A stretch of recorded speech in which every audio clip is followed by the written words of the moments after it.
Bismillahirrahmanirrahim. Assalamualaikum warahmatullahi wabarakatuh. Perkenalkan, nama saya Restu Gusti Mahesa dengan NIM 2206030. Di sini saya akan membahas tugas 1 teori bahasa dan otomata. Dengan pokok bahasan yaitu hubungan antara teori bahasa dan otomata dengan komputasi, sejarah perkembangan bahasa pemrograman sampai saat ini, terus karakteristik dari setiap penerjemah bahasa formal.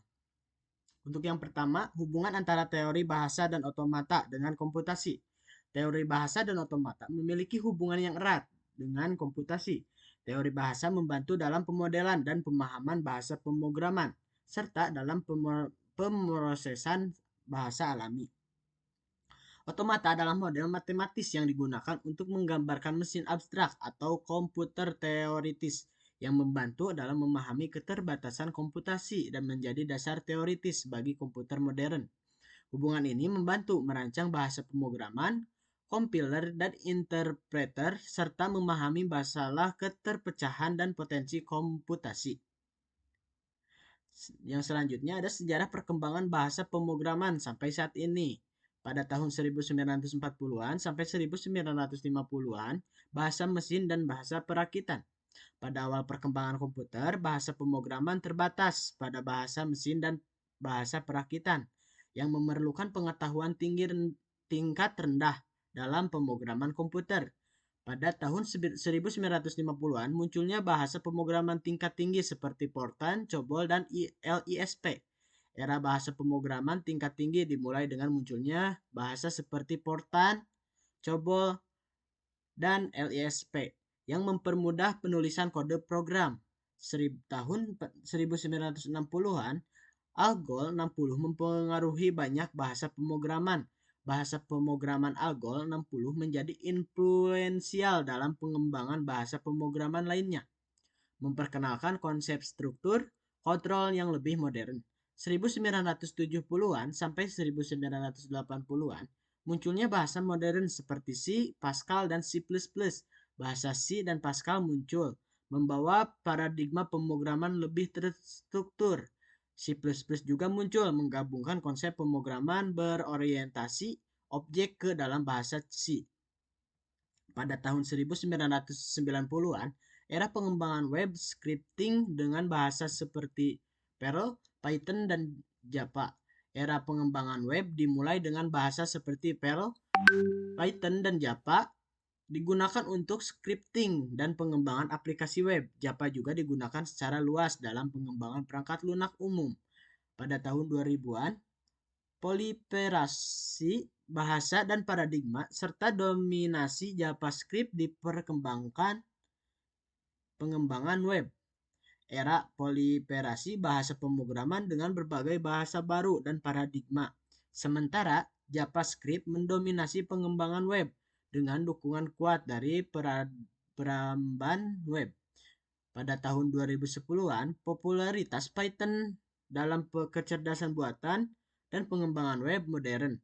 Python menjadi sangat populer dalam kecerdasan buatan atau AI dan pengembangan web modern berkait sintaks yang mudah dipahami dan pustaka-pustakanya yang kuat.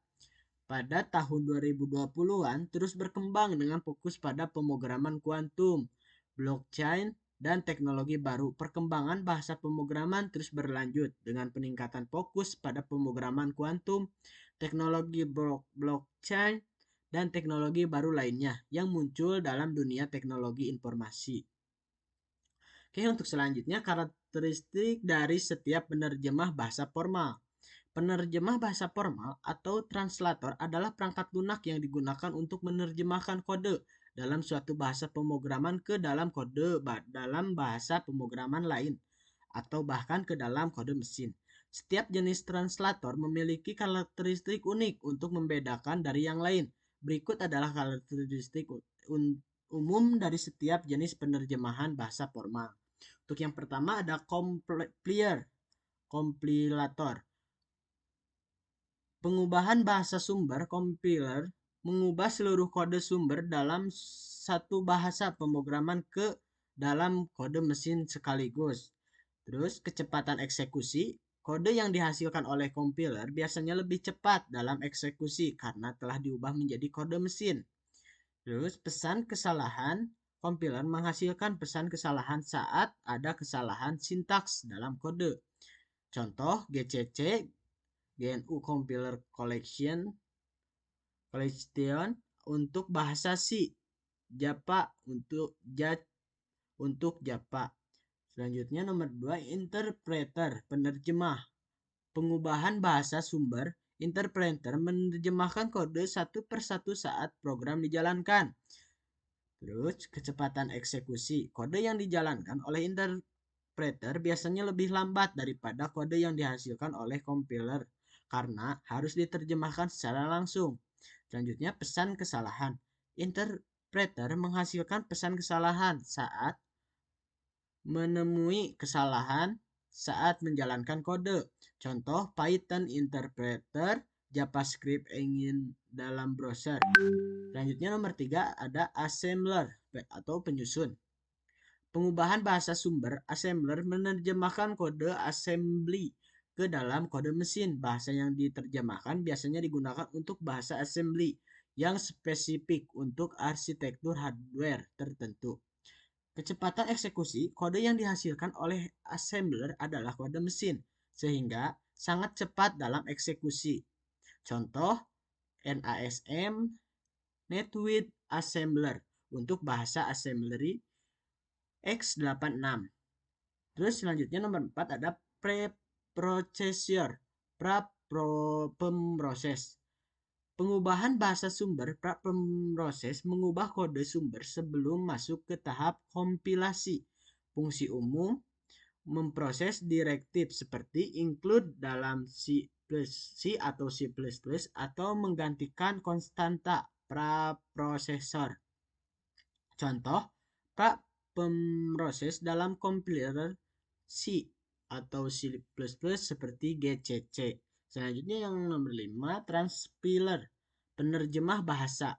Pengubahan bahasa sumber transpiler menerjemahkan kode dari satu bahasa pemrograman ke bahasa pemrograman lain, setara atau serupa. Fungsi umum dapat digunakan untuk mengubah kode dari ES5 JavaScript ke S6 atau dari JavaScript ke tipe script. Contoh, Babel untuk JavaScript, TypeScript compiler. Sekian penjelasan dari saya. Mohon maaf bila ada kesalahan. Assalamualaikum warahmatullahi wabarakatuh.